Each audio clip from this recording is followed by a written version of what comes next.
G'day guys, Dallas here from Dunn & Watson. I'm just showing you today one of our double tapered toolboxes. These are sold by the pair, but we've just grabbed one for the video, but obviously if you order this you will be getting a left and a right.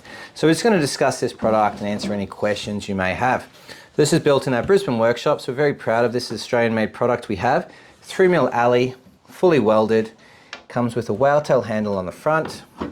That handle is both key locking and padlocking, so when you pull that down you're going to get plenty of security with these boxes. That compression handle as well, as you'll see, pulls the drawer in tight, and what that does is it engages with this rubber gasket on the outside and just ensuring this lid is nice and tight, and that's going to help protect water or dust from getting in these boxes.